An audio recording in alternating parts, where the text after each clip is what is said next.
o microfone. Olá, muito boa tarde para você que está chegando aqui na TV Jovens Cronistas. Olá, muito boa tarde para você que está chegando aqui na TV Jovens Cronistas. Essa é uma edição especial aqui do JC Express. Eu espero que a minha voz esteja saindo bem, porque deu um sinalzinho aqui de que a internet estava ruim. Mas nós estamos no ar aqui nessa quinta-feira, dia 25 de maio de 2000, nesta terça-feira, dia 25 de maio de 2021, os dias são iguais, né? 17 horas e 3 minutos, para uma conversa especial com o Juca Kfouri, que já está aqui junto com a gente. Estes são os canais Jovens Cronistas. Se você está na TV Jovens Cronistas, agora você está acompanhando esse conteúdo, essa entrevista ao vivo. Se você estiver no JC Esportes, você está vendo essa reprise, a reprise dessa entrevista, que vai ao ar na próxima quinta-feira, antes do jogo do dia, que muito provavelmente, 90% de certeza que seja Jorge Wilstermann e Ceará, tá certo? Dito isto, muito boa tarde, estou aqui com o Cláudio Porto ao meu lado para me ajudar a conduzir essa entrevista. Muito boa tarde, Juca, é uma alegria muito grande, uma honra muito grande receber aqui uma das minhas maiores referências no jornalismo esportivo e no jornalismo como um todo. Fico muito feliz com a sua presença aqui. E eu inicio, se o Cláudio Porto me permitir, perguntando sobre o fato de a sua atuação ter, nos últimos anos, crescido no âmbito político, né? Você é um jornalista reconhecido, gabaritado no campo do jornalismo esportivo, principalmente, né? Tem uma história muito longa, TV Cultura, ESPN, também a mídia impressa, né? E nos últimos anos você deu uma guinada a mais para o jornalismo político. Daqui a pouco a gente vai falar sobre a sua experiência na TVT, né? Em que momento se deu esse start de, opa, eu preciso dar aqui uma atenção maior para o contexto político do Brasil? E gostaria de saber também se isso teve alguma influência no fim da sua passagem pelos canais ESPN. Mais uma vez, muito obrigado. Boa tarde, Juca. Boa tarde, Adriano. Boa tarde, Cláudio. Boa tarde a quem nos vê. Primeiro dizer que a felicidade e a alegria, o orgulho são meus, até porque estou numa TV de jovens cronistas, entre os quais me sinto muito à vontade por fazer parte, né, desta geração tão promissora na nossa comunicação. Deixa eu te dizer uma coisa, Adriano. Primeiro, eu tenho um certo, não diria repúdio, mas contesto um pouco o carimbo de jornalista X, seja político, seja esportivo, seja cultural. Eu acho que nós somos jornalistas. Podemos estar mais perto de uma determinada área de atividade e cobrirmos esta área de atividade. Mas isso não nos faz... Porque, embora eu seja realmente um jornalista esportivo, quem nos vê pode perceber que eu sou um cara magro, pratico caminhadas diárias, joguei basquete durante muitos anos, fui federado, defendi as cores do Clube Atlético Paulistano, joguei contra Mauri, contra Vlamir, contra o Biratã. Eu não me considero um jornalista esportivo. Se você entrar numa redação, você verá que a editoria de esporte tem um bando de jornalistas esportivos, todos gordos, mal cuidados, são esportivos coisíssima nenhuma. Entendeu? Se você entrar na editoria de jornalistas econômicos, você verá que estão todos no cheque especial, devendo, são econômicos coisa alguma, e por aí afora. Na verdade, embora eu tenha começado a minha carreira em 1970 para atender a revista Placar e durante muitos anos tenha restringido o meu trabalho à área do esporte, eu, muito antes disto tudo acontecer no Brasil, já incursionava por outras áreas do jornalismo. Eu fui diretor da revista Playboy no começo dos anos 90, que era uma revista, né, que cobria todos os assuntos. Né? Eu tive um programa na CNT, Juca Entrevista, que o que menos entrevistava eram esportistas, entrevistava, em regra, políticos, artistas, escritores e tudo mais. Mas, de fato, eu sei que acabei tendo esse carimbo, né, de participar mais ativamente da vida política do Brasil a partir das vésperas do golpe do impeachment. Embora, veja, muito antes disso, eu, quando jovem, tenha sido militante de partido clandestino, eu sempre fui um ser político, como todos somos. É o que eu digo sempre: a maneira como você toma café da manhã é política. É você quem prepara o seu café da manhã? É alguém que mora com você que prepara o seu café da manhã? É uma funcionária que prepara o seu café da manhã? É o mordomo? O seu café da manhã é político. E não faz sentido algum, com o país pegando fogo, você se restringir às 4 linhas do campo, porque você está cobrindo uma atividade que diz respeito ao dia a dia do brasileiro, como tantas outras, e nas quais a participação política é inevitável, absolutamente inevitável. Lá atrás, eu participei ativamente, até talvez mais ativamente do que devesse, porque então diretor da revista Placar, da experiência da democracia corintiana, né, que foi um movimento absolutamente político e que se envolveu, né, com a campanha das diretas já, né, foi absolutamente importante naquele momento. Né? Veja o que acabou de acontecer nos Estados Unidos. O movimento das vidas negras importam acabou contaminando a NBA de maneira tal que a NBA, os jogadores da NBA impuseram aos cartolas da NBA: só vamos para a bolha e terminamos o campeonato se tivermos voz nesse momento político dos Estados Unidos. E acabaram tendo um papel preponderante, até onde se sabe, né? Até na eleição do Biden contra o maluco do Trump. Né? Então, como é que um jornalista esportivo se calaria diante desse quadro? Se limitaria a falar dos jogos de basquete? Né? Então, para mim, isso nunca foi um dilema. E eu acho até curioso, Cláudio, acho curioso, Adriano, que com muita frequência, né, eu recebo comentários: não, você é muito bom falando de futebol, mas de política você não entende nada. Né? Que são, né, em regra, os bolsomínios dizendo. E eu poderia dizer para eles: olha, você entende?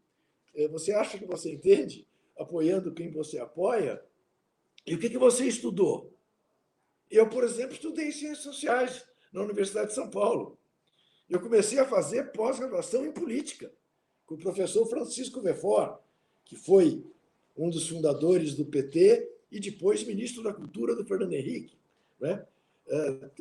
A minha formação é essa, de sociólogo. Né? Então, por que eu não posso? Agora, independentemente disso, todos têm o direito de falar de política, de se expressar politicamente. Eu defendo até a morte o Felipe Melo, apesar de deplorar a posição dele. Mas gostaria que todos se manifestassem, que todos dissessem a que vieram. Né? Não há carta na manga. Ninguém desconhece que eu seja corintiano, por exemplo. Isso não me impede de cobrir esportes, de cobrir futebol. Né? Eu tenho lado, é claro que eu tenho lado. O fato de eu ter lado, no entanto, evidentemente, não me permite apenas uma coisa: distorcer aquilo que vejo, brigar com os fatos. Não, eu não brigo com os fatos. Eu posso contestar os fatos. Eu posso tentar mudar o curso, ajudar a mudar o curso da história, né? A tentar fazer as pessoas entenderem o momento que nós estamos vivendo. Mas, sem fazer isso, eu deixaria de exercer essa profissão. Eu ia ser publicitário, onde se ganha muito mais dinheiro, né? Usaria minhas habilidades, se é que eu as tenho, né? Como redator, para fazer uma coisa que me desse mais conforto e não tanta hostilidade, inclusive nos dias de hoje. Então, para mim, esse é um dilema que não existe. Quem quiser tratar desse dilema e achar que jornalista que cobre esporte não pode falar de política, certamente é o cara que acha que estudante tem que estudar, que trabalhador tem que trabalhar e que não tem que participar da vida política. E isso é uma bobagem. Todos nós participamos. E quem tem canais para se expressar, que se expresse. É tão simples como isso. Perfeito, Juca. Vou dar uma passadinha aqui no chat para ver o que a galera está falando, mas eu quero até emendar uma coisa que a gente estava falando nos bastidores aqui, em relação a essa pressão que o jornalista sente. Tem uma pressão no âmbito político, né, que é nesse primeiro momento do programa, e tem uma pressão no âmbito esportivo. Todo mundo sabe que você é corintiano. Lá no JC Esportes, algumas pessoas não sabem ainda, né? Mas eu também sou corintiano, nós somos corintianos, né? Isso não me impede de narrar os jogos do Palmeiras, do Santos, né? Mas tem muito jornalista que ainda reluta sobre isso. Acho que essa fica mais para frente no bloco, entre aspas, esportivo, mas tem um complemento aqui na questão política, que a gente até estava falando aqui nos bastidores. Antes, vamos passar aqui no que a galera está falando. O Leandro Ferrari pagou a pizza aqui, hein? Olha só, grande abraço para o Leandro Ferrari, ele que é integrante também deste projeto, né? Ele está fazendo uma contribuição aqui para nós, muito obrigado ao Leandro, e está fazendo uma pergunta, que é interessante essa pergunta também, já meio que estava aqui no nosso planejamento.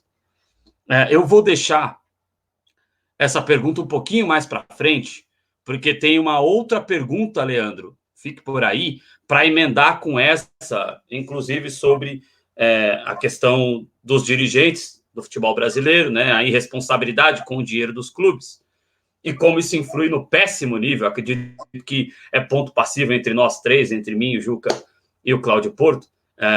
Acho que é ponto passível que o nível técnico do futebol brasileiro tem sido muito baixo, né? Então, vou encaixar a sua pergunta com a pergunta que eu tenho para fazer um pouquinho mais para frente aqui, indo mais para o âmbito do esporte. Deixa eu dar uma olhada aqui, deixa eu mudar aqui, agora sim, vamos lá. Quero abraçar, além do Leandro Ferrari, que fez aqui a contribuição, abraçar o professor Rony Reglet, querido, grande amigo aqui do Projeto Jovens Cronistas, grande parceiro do Projeto Jovens Cronistas, está sempre aqui conosco, é parte dessa nossa história. Gervásio Henrique, nosso comentarista por aqui, também está feliz com o título do São Paulo.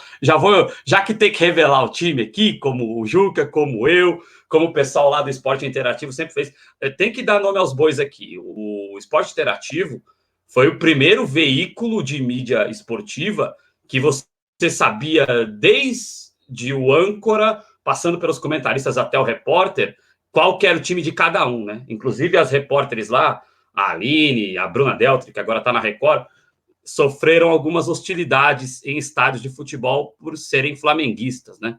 Lamentavelmente, eu acho que se o cara envereda para o jornalismo esportivo, tem paixão no meio, né? Infelizmente, você não pode ser nada aqui nesse país que você vira alvo de julgamento. As redes sociais, e às vezes tem gente que sai das redes sociais, gera uma violência grande, né? Ele está fazendo uma pergunta também. Interesse público. Encaixa com a minha próxima pergunta. Vou fazer a seguir. Eduardo Lima está aqui, querido também. Grande abraço. Nunca perde a live no UOL. Aliás, grande live. No finalzinho, o Juca vai dar uns recados dele aí sobre os veículos que a gente pode encontrá-lo. O professor Ulisses Santos também é membro da nossa equipe. querida Eliana Cesário, que é nossa parceira, nossa membro aqui no projeto. Muito obrigado. É isso aí. Dando de rei nos isentos. É isso mesmo, Ulisses Santos. Eu vou... Interesse público. Isso encaixa, essa pergunta do Gervásio Henrique, encaixa com a pergunta que eu vou fazer.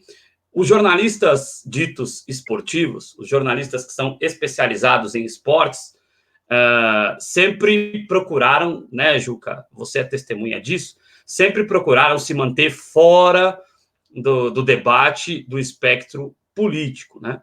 Mas, nos últimos tempos, a gente tem visto muitos jornalistas dos mais diferentes veículos do mainstream, da grande mídia, se posicionarem nas redes sociais pessoais, né? Mas a gente sabe que o chefe patrulha as nossas redes sociais pessoais, se posicionaram, estão se posicionando, melhor dizendo, de uma forma mais clara e mais direta sobre o momento sombrio que está acontecendo no Brasil.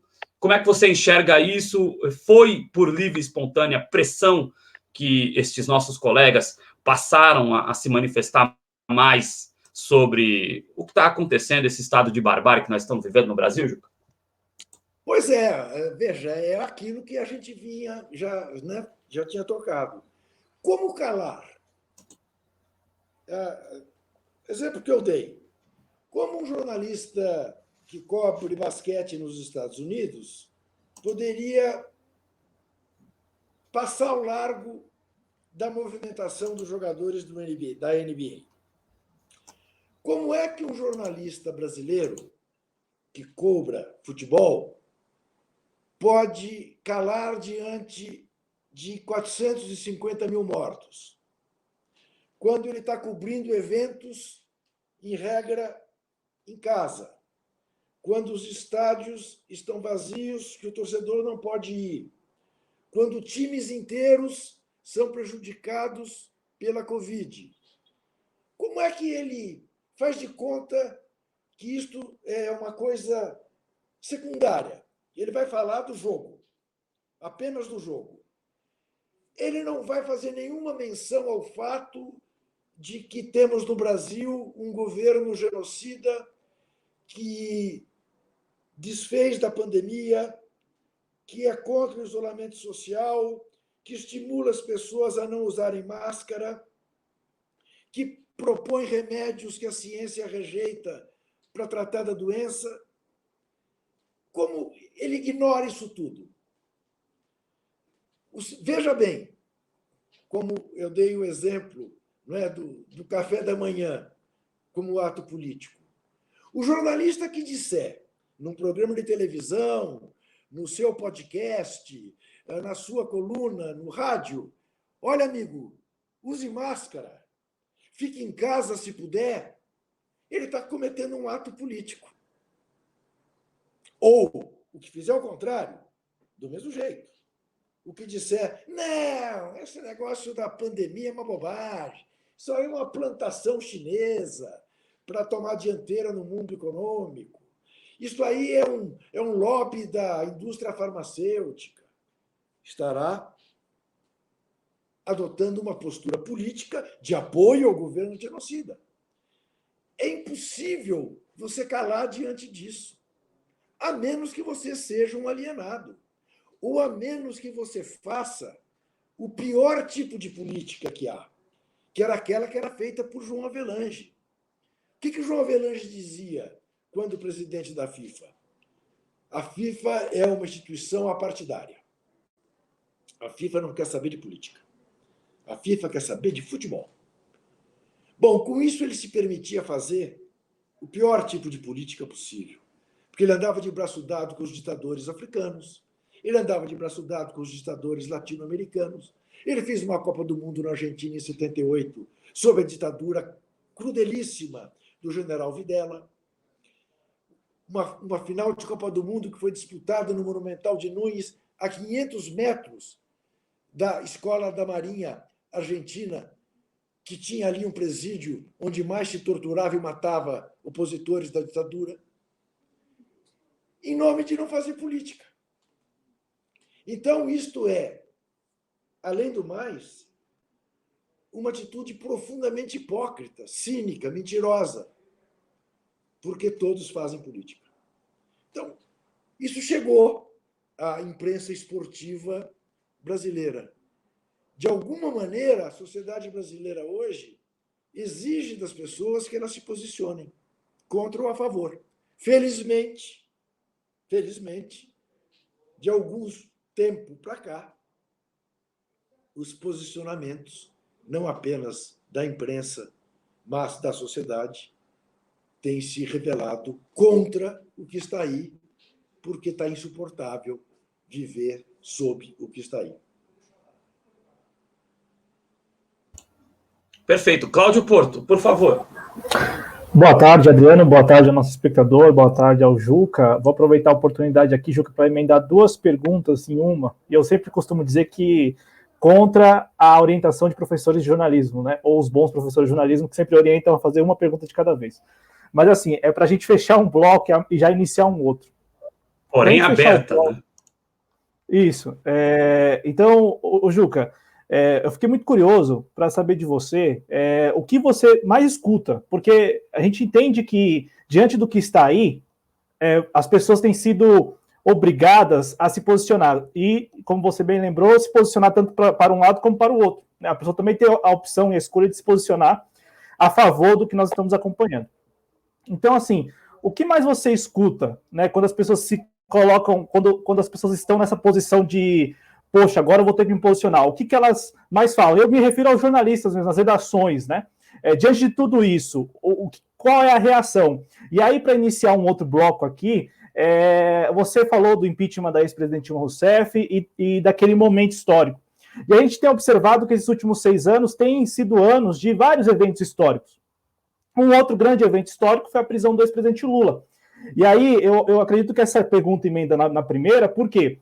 Porque a gente tem visto muita gente se posicionar contra o que está aí, mas até a segunda página. Não estou querendo fazer nenhum juízo de valor, né? Não que as pessoas devam questionar ou apoiar ou, enfim, ser oposição em todas as circunstâncias. Mas a gente percebe também que há uma certa, na minha avaliação, agora se fazendo um juízo de valor, conveniência. Então, até aqui eu vou, até aqui eu sou crítico, mas daqui em diante eu já não vou. E aí eu me refiro especificamente ao evento impeachment da ex-presidente Dilma Rousseff e também à prisão do ex-presidente Lula. Então, essas duas perguntas, né? A reação... Veja como são as coisas quando você vive num ambiente polarizado, né?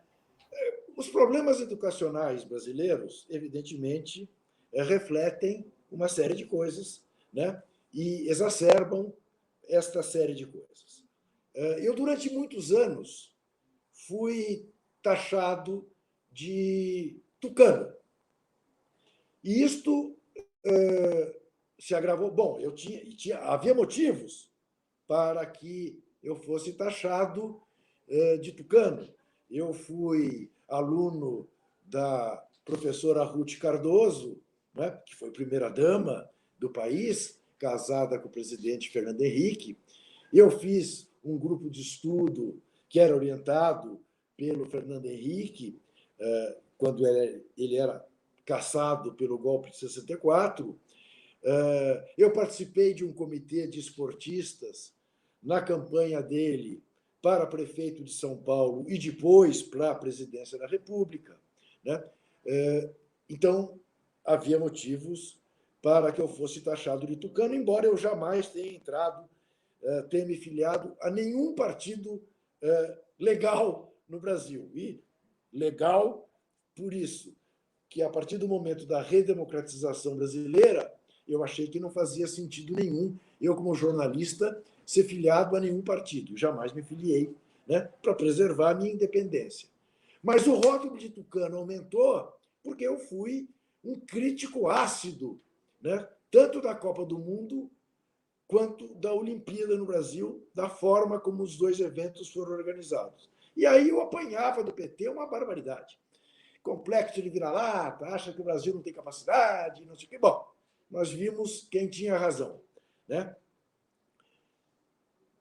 A partir do momento que começa o processo do impeachment da Dilma Rousseff e começam aquelas ridículas aqueles ridículos panelaços nos terraços gourmet do país afora, e eu sempre fui contra o impeachment, por considerar que não havia crime de responsabilidade que permitisse o impeachment, diferentemente dos crimes de responsabilidade que acontecem diariamente hoje no Brasil, eu passei a ser petralha. Não teve. Num país em que o corintiano quer que o Palmeiras morra e que o palmeirense quer que o Corinthians morra, é inevitável. Num país em que não se entende que a grandeza do Corinthians é alimentada pela grandeza do Palmeiras e vice-versa, você recebe um rótulo. Então, eu, de tucano, passei a petralha. E eu sempre digo o seguinte, eu tenho muita admiração por uma jornalista de Israel, que tem um blog muito popular em Israel, e que ela diz o seguinte, que ela só vai dormir feliz no dia que ela apanha de árabes e judeus, porque aí ela tem absoluta convicção que ela está na linha justa. Né? E eu brinco dizendo que eu só durmo feliz no dia que eu apanho de corintianos e de palmeirenses, porque eu também revelo que estou numa linha ponderada, numa linha justa. Quero deixar claro para quem nos ouve, eu não acredito em neutralidade, eu já disse isso. Eu tenho lado, eu não sou uma pessoa neutra.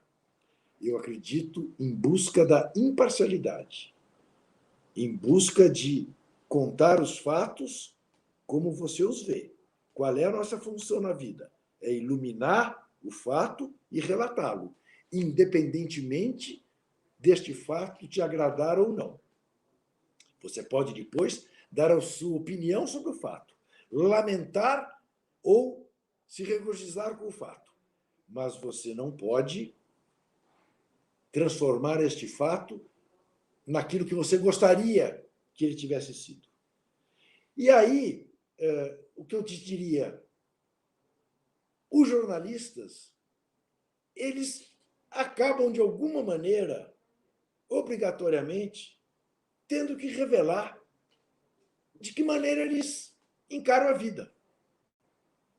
E é como você disse, alguns apoiando a barbárie. Não são poucos. A meu ver, jogando as biografias fora. Alguns jogando as biografias fora. Porque tem alguns que são, e sempre foram, de extrema-direita. E que hoje se manifestam claramente. Não surpreende? O Alexandre Garcia não surpreende? A Leda Nagli não surpreende? E outros. Mas há alguns que surpreendem, porque sempre posaram de democratas, de liberais, e que hoje se revelam apoiadores de alguém que idolatra torturador. Não é? Augusto Nunes, por exemplo, é um caso típico. Eu vou entregar a ele o prêmio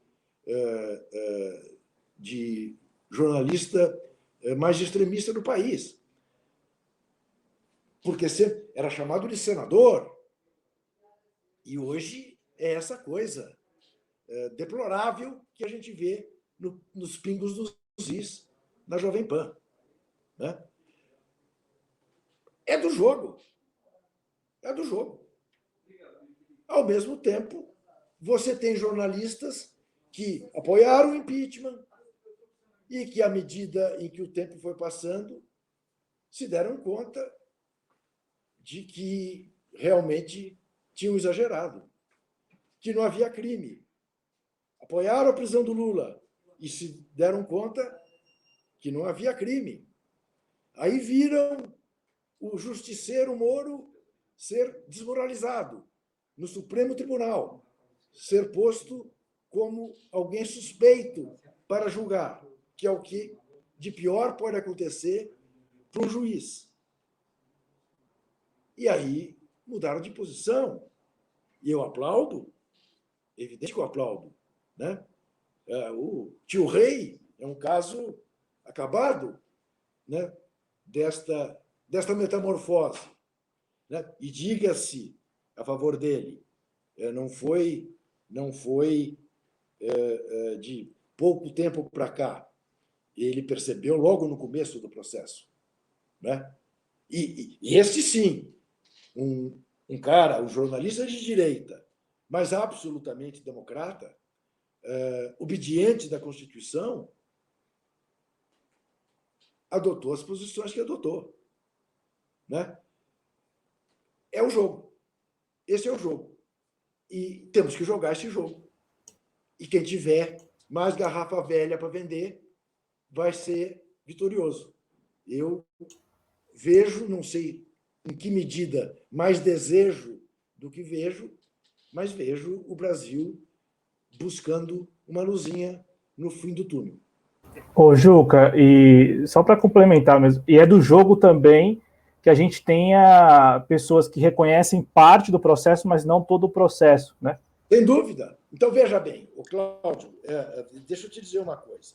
Ainda hoje eu publico um artigo na Folha em que isso está dito com todas as letras. Não está no caderno de esportes, está no caderno de poder. Eu acho que a missão do democrata no Brasil hoje é, reconhecer que não existem 57 milhões de bolsonaristas no Brasil. Tá? Que aquilo foi resultado de um surto de histeria coletiva, contaminado pela mídia, pelo parlamento e pelo judiciário, de diabolizar determinadas figuras, de inventarem o maior roubo do século. Como se o PT, e eu não estou poupando o PT dos seus pecados, mas como se o PT tivesse inventado a corrupção no Brasil. Então, qualquer coisa menos o PT. A intenção inicial não era redundar no ex-capitão praticamente expulso do Exército por terrorismo, porque queria dinamitar o aqueduto de Gandu e deixar o Rio de Janeiro sem água. Não. A intenção era eleger o Alckmin, muito mais palatável. Não deu certo. Fizeram-se os extremos e deu no que deu. Então, essa é a primeira coisa, reconhecer isto. Não há 57 milhões de bolsomínios no Brasil. Há, e é assustador que haja, no máximo 15% do eleitorado bolsomínio. Embora ele tenha ainda um pouco mais de apoio, tem aí 25% de apoio. Tá? O que nós temos que fazer? Convencer esses 10% que eles têm uma saída, que eles não estão condenados a repetir o erro. Portanto, eles não podem ser acuados. Você não pode dizer, você votou no Bolsonaro? Não quero nem conversa com você. Não. Não dá para conversar com o cara que acha que a Terra é plana. Não dá para conversar com o cara que acha que vacina é desnecessário. Não dá para conversar com gente que acha que pode andar sem máscara. Esses são os tais 15%, 10%, sei lá quantos. Mas há muitos com quem você pode conversar. E que conversa? Olha, amigo, eu não estou, de forma alguma, te propondo votar em quem eu vou votar. Gostaria muito que você votasse em quem eu vou votar. Mas eu quero te dizer que no amplo arco da política brasileira, à direita, existem quadros que não são contra a civilização, como esse genocida que está em Brasília. Então, esse meu artigo de hoje, que é mais um artigo a favor de uma frente ampla, tão ampla até doer, eu escrevo literalmente que o personagem que eu trato na coluna, Vladimir Marques, estaria disposto a votar no Amoedo contra o genocida. Ele não precisa necessariamente votar no Lula, ou no Boulos, ou no Ciro Gomes, ou, enfim, em algum candidato de esquerda. Ele tem à direita candidatos para apoiar. Ele não pode votar de novo em quem é contra o processo civilizatório. Só isso. Para mim, isso é muito claro. O inimigo é o genocida. E aí, eu ainda cito isso no artigo, né? Essa gente adora citar Winston Churchill, que é um exemplo de um conservador. Porque aqui no Brasil há uma confusão brutal. Aqui no Brasil o cara se diz um liberal e faz uma lista de comunistas que devem ser boicotados. Imagina se um liberal faz uma coisa dessa. Esse cretino do Constantino fez isso, a lista do Constantino, 2 anos atrás. Nesta lista, além de intelectuais, jornalistas, artistas de esquerda, que ele tratava todos como comunistas, tem a Luísa Trajano e o Delfim Neto, para você ver o ridículo da lista. Tratados como comunistas, porque críticos do governo genocida. O outro se diz um democrata radical e a favor do cara que idolatra torturador. E citam o Churchill. O Churchill tem uma frase famosa, dizendo, na Câmara dos Comuns, durante a Segunda Guerra, se o diabo invadisse a Alemanha nazista, eu teria uma palavra de elogio ao Satanás. É disso que se trata. Quando você vê o Fernando Henrique tentando se redimir e fazendo o almoço que fez com Lula, você está vendo, enfim, o gesto de um estadista, que não pode ter dúvidas entre Lula e o genocida.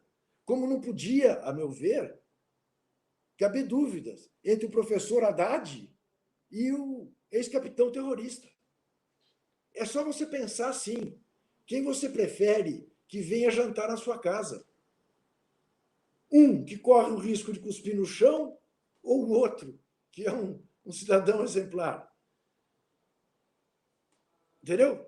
Mas foi isso. Escolheram, democraticamente, o cara que cospe no chão. Nós temos que mostrar às pessoas que não aceitamos quem cuspa no chão na nossa casa. Perfeito. Aí o Juca Kfouri, convidado de hoje, dando a gente a honra de estar aqui na TV Jovens Cronistas para fazer essa live do JC Express. Lembrando mais uma vez, né? Se você está assistindo a gente aqui na TV Jovens Cronistas, nós estamos na terça-feira, né? A coluna do Juca é de hoje. Se você, de repente, está vendo na quinta-feira, você vai encontrar essa coluna na terça 25, tá certo? Se você estiver vendo outro dia também, depois de gravado, muita gente assiste a gente depois que o programa já foi ao ar, né? Mandar um abraço aqui também para o Vitor Ricardo, também nosso comentarista esportivo.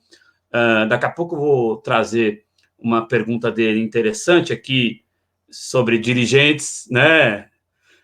Dirigentes, jogadores também, né? Mas o Felipe Melo, a gente estava falando fora do ar isso. Felipe Melo tem direito de fazer o que ele quiser, né? O problema é que envolve a instituição Sociedade Esportiva Palmeiras no meio de uma atitude dele, né? Mas, ao que tudo indica, os dirigentes atuais da instituição concordam com o Felipe Melo, assim como os dirigentes do Flamengo concordam com o Bolsonaro. Então, fere muito mais aquele torcedor que não é apoiador do Bolsonaro. Não vou nem dizer que não é fascista, porque o Juca disse bem, não são 57 milhões de pessoas que são fascistas. Fascistas são aqueles que se reuniram de moto, por exemplo, junto com o Bolsonaro lá no Rio de Janeiro. Fascista é aquele que diz que não queremos vacina porque temos cloroquina, né? E por aí vai. Né? Não é a totalidade dos eleitores do Bolsonaro que faz isso.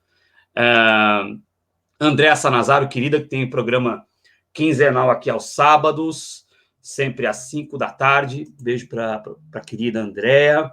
Ronaldo Brito, direto da Alemanha, muito obrigado.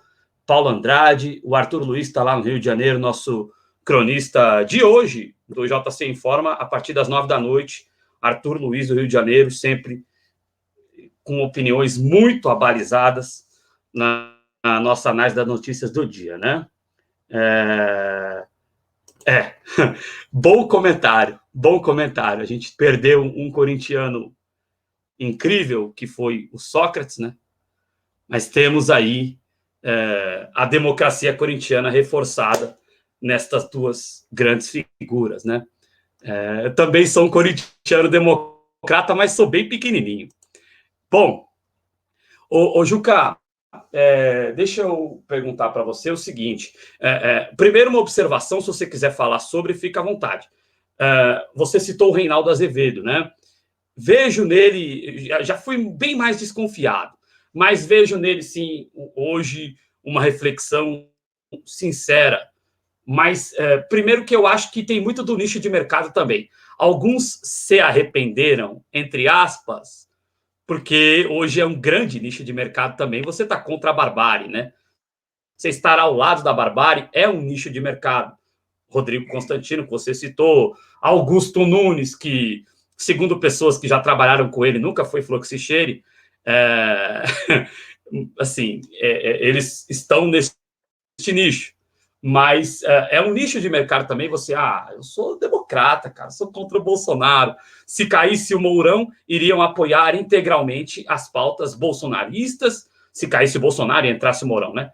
Iriam, no meu entendimento, alguns deles, apoiar integralmente as pautas que hoje são bolsonaristas e que seriam assumidas pelo Mourão. Provavelmente o Mourão falaria as mesmas bobagens que o Bolsonaro fala, só que com mais desenvoltura, não causaria tanto terror na população, e aí a boiada passaria, né? Se você quiser observar algo sobre isso, fica à vontade. E outro fator, vai lá, Juca, vai lá. Pode fazer o link à vontade, porque a seguir eu tenho uma pergunta que já sai um pouquinho disso. Não tenho nenhum constrangimento em falar do Reinaldo Azevedo, não, com quem eu tive pouquíssimas vezes na minha vida, de quem eu não gostava nem um pouco, menos pelas coisas que escrevia, porque eu reconhecia nas coisas que ele escrevia, primeiro, um belo texto, e segundo, um raciocínio inteligente, e eu acho que a gente precisa ler as pessoas que se opõem a gente. Achava muito engraçado o programa que ele fazia na Jovem Pan, reconhecia a verve dele, mas com muita frequência me irritava o desrespeito que ele cometia diariamente com a presidente Dilma. E não gostaria que fizesse com nenhum presidente da República eleito. Mas não vejo nele nenhuma escolha de nicho de mercado, ao contrário. Exatamente por ter mudado de posição, por ter se tornado crítico, ele perdeu empregos, não ganhou empregos. Tá? Então, não é o caso. Ninguém que esteja hoje contra a barbárie está ganhando por estar contra a barbárie. Estão ganhando dinheiro aqueles que estão a favor da barbárie. Estão patrocinados pela barbárie. Né? Nos canais de televisão neopentecostais e por aí afora. Não é isso? Então, não tenho essa suspeita em relação ao Reinaldo. Sei que, provavelmente, amanhã, num governo civilizado, se for mais à esquerda, voltaremos a ter embates. Mas tenho certeza também de que ele aprendeu que tem um limite para o embate, que tem um limite do respeito, que as pessoas que merecem respeito devem ser tratadas, por mais que você discorde delas, e não trate de ridicularizá-las. Porque a ridicularização colaborou para o resultado que nós estamos tendo hoje no Brasil. Perfeito. A gente já está avançando um pouquinho no programa, porque quando a conversa é boa, a gente vai avançando, né? Eu vou, se o Cláudio assim concordar, vou passar já para o âmbito um pouquinho mais esportivo aqui. Fica à vontade, Cláudio. Então, só para aproveitar que vamos fechar esse bloco sobre política, o Juca falou muito de eleições, né? E também, querendo ou não, de um trabalho de formiguinha mesmo, da interlocução nossa mesmo, da base da sociedade.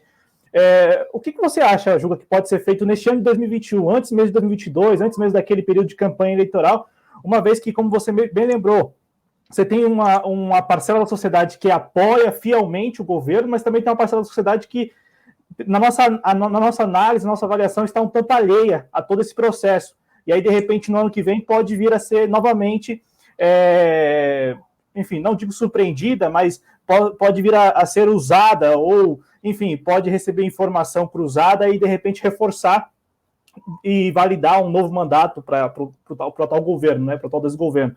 Então, assim, o que você acha que é possível ser feito neste ano de 2021, antes mesmo da campanha eleitoral do ano que vem? É só para fechar. Então, Cláudio, é o nosso trabalho do dia a dia de misturar futebol e política. À medida que a gente esteja trabalhando com o tema futebol, a gente mostrar coisas que acontecem no âmbito federal e que se misturam com o futebol, que não poderiam estar acontecendo. Como, por exemplo, forçar a barra para voltar ao futebol da maneira como voltou. Né? Como, por exemplo, o presidente da República levantar a taça do time campeão, em vez do capitão do time levantá-la.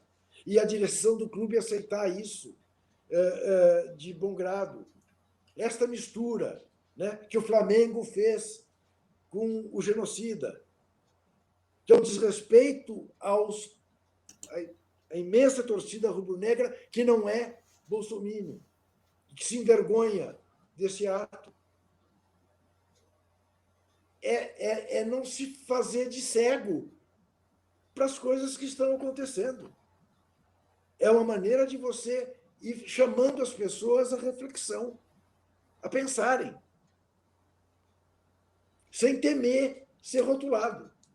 Ou que te digam, Cláudio, você está misturando futebol e política. Eu não. O futebol e a política que se misturam. E eu estou dizendo como é que elas se misturam. Ora, essa é boa. Perfeito. Aí, nessa resposta do Juca, ele já meio que respondeu a pergunta aqui, né? De como o Juca enxerga a aproximação de algumas diretorias com o atual governo, né? Destacadamente as diretorias do Flamengo e da Sociedade Esportiva Palmeiras, né? Bom, vamos caminhando um pouquinho aqui no programa. O Juca, eu tenho uma pergunta para... Fica à vontade, Juca. Da mesma maneira que criticava a aproximação do governo Lula ao Corinthians e vice-versa. Da mesmíssima maneira. Dizia, não é republicano que o presidente Lula ajude o Corinthians. Não é republicano que o governador Serra ajude o Palmeiras e traga a Fiat para pôr propaganda na camisa do Palmeiras. Ou que o presidente da República ajude a fazer Itaquera ou o centro de treinamentos do Corinthians. Não tem que ter essa mistura. Essa mistura não tem que ter. Ou em uma época que nós não éramos nascidos ainda, que tenha contribuído, cedido o terreno e ajudado na construção do maior estádio do estado de São Paulo, né? Exatamente. Pegaram a referência. Não éramos nascidos. Eu não era nascido, Cláudio Porto não era nascido, provavelmente o Juca não era nascido. Você já era, Juca? Juca já era. E vimos esse processo, um governador que tinha ligação direta com um regime, este sim, que era um regime de verdade, diferente do manual de jornalismo de grandes empresas que dizem para a gente chamar os governos dos quais não estão no espectro político liberal de regimes. O que nós tivemos no Brasil, sim, foi um regime, foi uma ditadura, né? O Juca, eu tenho aqui sobre o espectro esportivo algumas perguntas, mas acho que essas não podem ficar de fora da nossa conversa aqui. A pergunta do Leandro Ferrari sobre a distribuição de salário entre jogadores, o futebol é privado, acho muito complicado. Eu acho que esse cenário em que 1% ganha exacerbadamente, enquanto 99% do futebol no Brasil não tem o glamour de instituições como o Palmeiras, como o Flamengo. O Corinthians não está pagando seus salários, mas nominalmente são salários altíssimos, né? Acho essa relação difícil. Mas eu queria que você entrasse também no espectro de como a irresponsabilidade dos dirigentes do futebol brasileiro, na sua visão, influi no nível de futebol. Eu transmito muito futebol europeu aqui. Quando eu narro futebol russo ou futebol grego, são jogos mais físicos. São jogos de menos técnica, como os jogos daqui. Mas quando eu narro futebol inglês, quando eu narro futebol espanhol, quando eu narro futebol, até mesmo português, que cresceu muito, parece que é outro esporte. E olha que os jogadores brasileiros abastecem o futebol português, mas eles ganham outras noções táticas. Existe a responsabilidade técnica da nossa formação e dos nossos treinadores, mas eu queria que você falasse também, sobretudo, sobre como que a irresponsabilidade dos nossos dirigentes, na sua visão, ou não, né, fez com que o nível do futebol brasileiro decaísse, que fica parecendo que quando a gente narra futebol das grandes ligas, como dizem os nossos amigos lá do Grandes Ligas, parece que é outro esporte, um esporte diferente do praticado aqui no Brasil. Juca. E de fato parece. Eu sempre recorro à velha piada da criação do mundo, quando Deus fez o mundo, primeiro fez a Europa, depois, com os europeus já instalados, anunciou para os europeus que ia fazer a América e disse que na América ia pôr um país enorme, com um litoral de 8.000 quilômetros, sem vulcões, sem maremotos, sem terremoto, sem acidentes naturais, ia fazer um país belíssimo e que ia pôr lá os melhores jogadores de futebol do mundo. E aí o italiano reclamou, falou, mas que, Dio? Já um litoral tão lindo, não tem maremoto, não tem terremoto, não tem vulcão, e ainda vai pôr os melhores jogadores de futebol do mundo lá, por quê? E Deus respondeu, fique tranquilo, você vai ver, vou pôr os piores dirigentes. E isso compensou-se com os piores dirigentes. O Brasil hoje é um mero exportador de pé de obra, né? Vendemos matéria-prima, como no tempo da colônia. Os campeonatos europeus estão, esses, que parecem um esporte diferente do que se joga aqui, estão coalhados de jogadores brasileiros, que vão embora alguns, a gente nem sequer conhece na hora em que vão embora. E é o resultado de gestões invariavelmente corruptas, com raras exceções, em que os cartolas ficam ricos e os clubes miseráveis, né?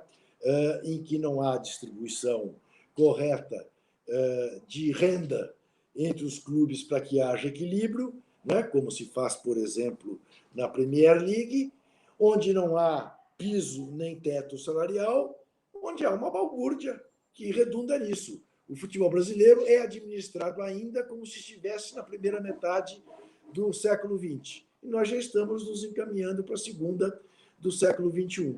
O nosso futebol paga esse preço e o torcedor brasileiro é obrigado a conviver com essa baixa qualidade. Ô Juca, e é curioso isso, porque até nesse aspecto reflete muito o que você falava anteriormente da vida e da política, da mistura que acontece, porque isso é um reflexo do que nós vemos na nossa economia, na nossa macroeconomia, é reflexo do que nós vemos na nossa indústria também, né? Essa questão de priorizar, privilegiar a exportação de pé de obra, mão de obra, matéria-prima, e em contrapartida não há quase nenhum valor agregado.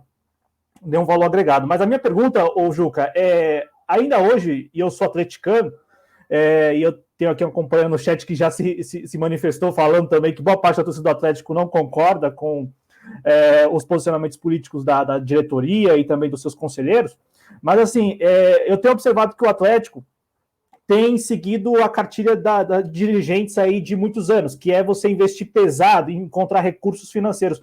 É a única saída mesmo, Juca? A única saída para o clube brasileiro, de repente, apresentar um futebol que não seja tão ruim, é investindo pesado, é contratando jogadores de nome?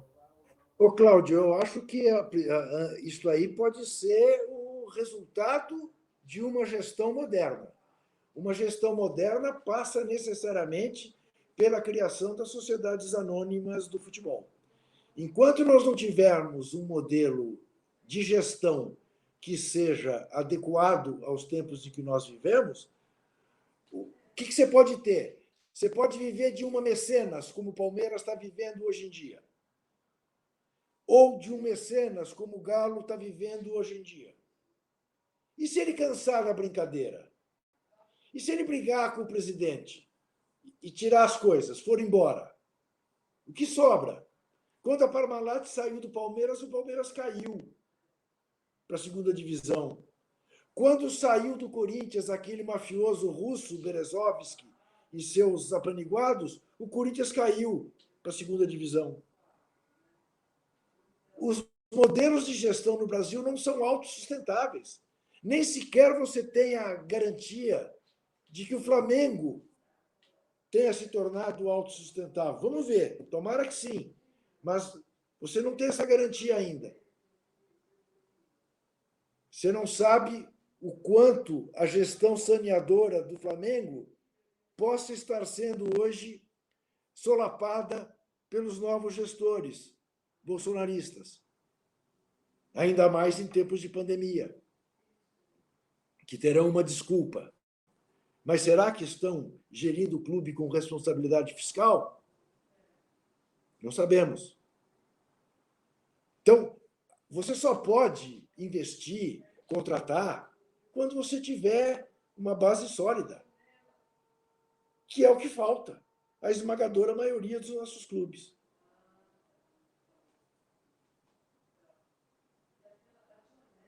Perfeito, estamos ouvindo aqui o querido Juca Kfouri nesta terça-feira, ao vivo aqui na TV Jovens Cronistas. Se você estiver na quinta-feira aqui, esse programa foi gravado na terça. Vamos aqui, caminhando aqui para o programa. Eu quero agradecer muito a participação aqui dos companheiros do jornal Empoderado, né? Aliás, eu tenho um grande amigo que é o editor-chefe do jornal Empoderado, o Anderson Moraes, corintiano como eu, corintiano como o Juca Kfouri. Mandar um abraço lá para ele e para todo o pessoal do jornal Empoderado. E a Liciane Linhares, que é jornalista lá do jornal Empoderado, pergunta como você, Juca, enxerga o recorte racial nos programas de TV. E aí eu amplio o espectro no jornalismo. Nós estamos muito distante ainda do ideal, né? Não, sim, veja, somos um país racista, somos um país que discriminamos os negros, somos um país que ainda não libertamos os escravos, somos um país em que a Casa Grande não aceita, né, que a senzala suba. Isso tem muito a ver com o golpe de 2016, né, sem dúvida nenhuma, porque, afinal, o filho da empregada estava disputando lugar na faculdade com o filho do patrão, os pobres estavam andando de avião, os aeroportos tinham se transformado em rodoviária. Opa, essa gente não sabe mais qual é o seu lugar, né? E isto se reflete em todas as áreas, digamos, dos degraus de cima, dos andares de cima, né? Então, quantos negros você vê na faculdade? Começou a ver mais, aí deram o golpe, né? Na faculdade de jornalismo que vocês fizeram, na faculdade de ciências sociais que eu fiz, não tinha um negro na minha classe, não tinha um negro dando aula, né? Isso vem num processo, eu não diria melhorando, mas ficando menos ruim, mas ainda é muito ruim a distribuição. E aí você tem que buscar. Não, olha, ali na TV Globo tem 2 negros na área do esporte. Na Folha de São Paulo tem 4 colunistas negros, né? Bom, melhor, que não tinha nenhum, né? Mas ainda é muito pouco, porque é reflexo desse país racista que nega ser um país racista, né? Olha o branqueamento das torcidas. Vai aos estádios, né? Agora não, claro, porque não tem ninguém. Mas assistimos isso, esse processo de arenização, que, entre outras coisas, agride a língua. Porque a arena é lugar que tem areia, não é lugar que tem gramado, né? Enfim. Perfeito, perfeito. Aí, mais uma vez, mandar um abraço pro pessoal lá do Jornal Empoderado, participando aqui também da nossa live de hoje. Mandar um abraço aqui para o Marcelo Gabriel, querido. Tem uma pergunta aqui que é muito boa do Barba Dialética, do nosso querido Daniel Faleiros. Vou deixar já mais indo para o final. Ô, Juca, eu queria que você falasse um pouquinho dessa sua chegada na TVT, muito legal lá, né? Você está conduzindo lá o Entrevistas, né? Que muito interessante, tem sido um programa de debates muito importantes. Como é que se deu a sua chegada na TVT e reencontrar o Trajano, né, lá na TVT? São duas figuras extraordinárias. Como é que se deu isso? Foi concomitante. Eu já fazia a TVT durante o período em que estava na ESPN. Fui convidado pelo Paulo Vanucci. Ali não é um emprego, tá? Ali digamos, como se fala, é um voluntariado. É uma coisa praticamente pro bono. É uma maneira de eu exercer, né, um outro tipo de jornalismo que me agrada muito, né? Entrevistar políticos, entrevistar personalidades do mundo extra-esportivo. Eu já estava lá quando saí da ESPN. O Zé Trajano não. O Zé Trajano saiu da ESPN e, em seguida, o Paulo Vanucci, que é o presidente da TVT e foi ministro dos Direitos Humanos do governo Lula, o convidou para ter lá o programa diário que ele faz todas as tardes, todos os fins de tarde. Mas tem sido uma experiência muito legal, muito boa. É um outro mundo que realmente dá muito prazer ter contato. Posso rapidamente também, aproveitar que a gente está chegando no finalzinho, parabenizar o Juca e, na pessoa do Juca, parabenizar o Sindicato de Jornalistas aqui de São Paulo, porque eu recebo todo mês aqui o Unidade, né? E eu quero parabenizar vocês, porque, de fato, assim, na verdade, a cada 2 meses, né? De fato, o Unidade hoje, que é um jornal para quem é pré-sindicalizado, sindicalizado ou não, até falo isso porque já faz um tempo que eu estou em dívida com o sindicato, publicamente aqui, mas eu quero só aqui agradecer demais o Juca pelo trabalho, porque eu acompanhei de perto o processo nesses últimos 2 anos e tenho observado um sindicato mais organizado, Juca. Então, aproveitar já que o Adriano falou da TVT, também agradecer pelo trabalho lá na Unidade. O jornal Unidade está um jornal cada vez melhor, é de tirar o chapéu mesmo. Sem contar as palestras realizadas pelo sindicato também. Sem dúvida. E é muito importante, principalmente no momento... Nós vimos o que aconteceu com o jornalista da CNN Brasil, né? Sim. Lá no Rio de Janeiro, independentemente de quem é o patrão dele, mas não pode se fazer... Porque, assim, se a gente for pegar o espectro ideológico da CNN Brasil, é um espectro até favorável ao Bolsonaro. A gente pegar Menin. Mas se eles lá, da CNN Brasil, são atacados, imagina, a gente vai estar no dia 29 aí na rua fazendo alguma coisa. Claro que nós vamos estar seguros, porque nós vamos estar cercados dos nossos, mas se a gente não mudar o que está acontecendo no Brasil, vai chegar um momento em que jornalistas serão literalmente atacados de forma violenta nas ruas. É preciso mudar isso, né, Juca? É o que se espera das hordas fascistoides. Exatamente. E aí, nesse sentido, eu acho que vai ser uma ótima forma de encerrar, porque é uma pergunta muito difícil, né? É uma pergunta muito difícil do Daniel Faleiros, do canal Barba Dialética, se inscreva lá no canal dele.